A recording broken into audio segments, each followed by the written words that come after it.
Attention, pour les scènes d'horreur qui suivent, il faudra attendre la fin de la vidéo, donc je compte sur vous pour rester jusqu'au bout. À vous qui en avez peut-être marre de la Citizen Tsuyosa ou de la Tissot PRX, j'ai ici la montre qui vous plaira très certainement de par ses caractéristiques, mais aussi grâce à son prix. On n'oublie pas de s'abonner, de liker la vidéo, et c'est parti pour la revue de la Manim, modèle La Fidèle.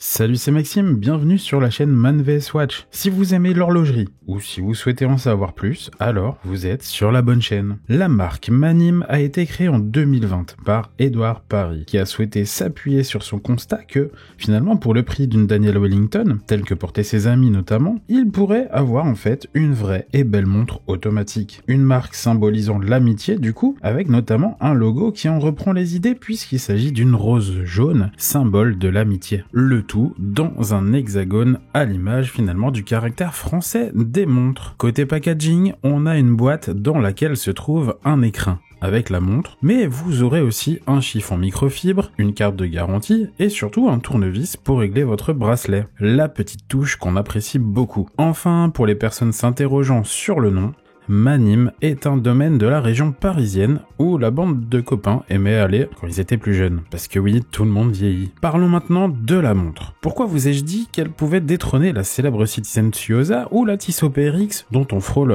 Dites-moi en commentaire, mais je trouve un petit peu l'indigestion depuis plusieurs années maintenant. Au-delà d'un design de montre au bracelet intégré, c'est sur ces caractéristiques que la Fidèle fera à mon avis la différence. Cependant, la partie design est intéressante puisqu'Edouard a commencé par le dessin du bracelet avant le boîtier de la montre. Je reviendrai plus tard sur la partie du bracelet qui change un petit peu de ce qu'on voit finalement habituellement. Côté dimension, la boîte fait 38 mm de diamètre pour un corne à corne de 42,2 mm au boîtier, ce qui ira à une grande majorité de poignets. Son look sport chic est confirmé par une épaisseur de 11,25 mm. Le boîtier et le bracelet sont en acier 316L mais traités thermiquement par un revêtement anti-rayures, multipliant ainsi par 6 sa résistance portée à 1200 Vickers. Bon du coup, watch time oblige, et j'ai envie de vous laisser continuer la vidéo et de voir juste en fin de vidéo, si le pari est du coup réussi, et si le revêtement donc appliqué sur cette montre est bien à la hauteur de ce qu'on attend. Si avec tout ça, vous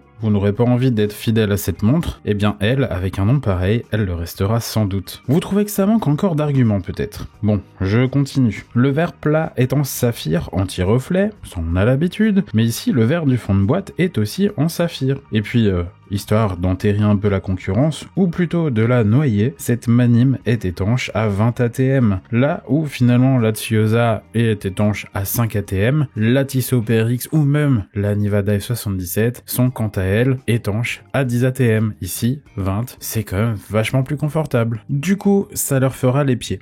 660 exactement. Vous l'aurez compris, la couronne qui ici est située à 3 heures est du coup vissée, et je vous assure qu'au niveau de sa préhension, elle fait mieux que les concurrentes citées. Dommage cependant que l'on n'ait pas le logo gravé dessus. Le boîtier ne fait pas non plus dans le clinquant puisqu'il est appréciablement brossé, hormis quelques chanfreins polis que je vous laisse apprécier en image. Les cornes sont percées et elles aident ainsi pour ôter facilement le bracelet intégré si l'on veut le remplacer par un bracelet en cuir ou en toile de voile comme ici. L'intégration est à mon avis parfaitement réussie et l'articulation du bracelet acier le rend agréable à porter et épouse très bien le poignet. Au premier regard, on ne sait pas si il fait moderne ou rétro. On pense que chaque maillon n'est fait que d'un seul tenant, alors que non, comme on le voit à l'intérieur. Comme je le disais au début, les maillons sont vissés entre eux. Je trouve que ça ajoute une sensation de qualité supplémentaire que malheureusement on ne voit pas toujours, et même sur des pièces plus onéreuses. Un fermoir boucle papillon signé complète le tout. Et comme souvent sur ce genre de bracelet, on n'aura par contre pas de demi-maillon ou de réglage fin, c'est un petit peu dommage. Place au cadran maintenant.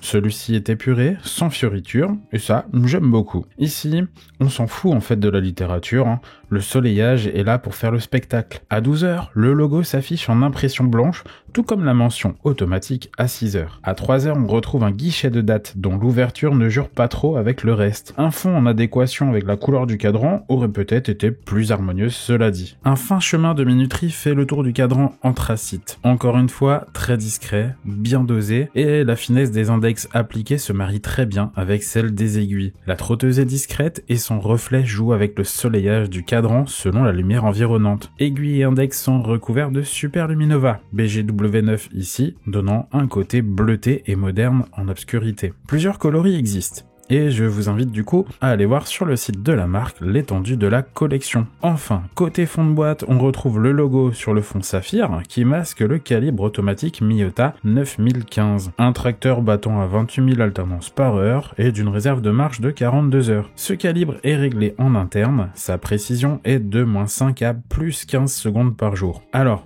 dites-moi dans les commentaires si cette montre peut cocher plusieurs cases et si elle incarne, selon vous, l'équilibre parfait entre élégance et robustesse, ce qui finalement ferait peut-être d'elle une montre parfaite pour le quotidien. Puisque vous êtes resté jusqu'ici, vous méritez évidemment de connaître son prix. Aussi incroyable que cela puisse paraître avec toutes ses qualités, la Manim modèle La Fidèle est disponible au juste prix, selon moi, de 550 €. Si vous souhaitez un bracelet supplémentaire, comptez 50 € de plus. En somme, je trouve le placement correct au vu du produit et du ressenti que j'ai aux portées de la montre. Un grand bravo et merci Edouard, tu donnes là un coup de pied finalement dans la fourmilière et coche des cases qui n'étaient qu'à moitié remplies par les concurrentes de La Fidèle. Merci de m'avoir suivi, on se retrouve prochainement dans une nouvelle vidéo. D'ici là, prenez soin de vous, prenez soin de vos montres, à bientôt, salut!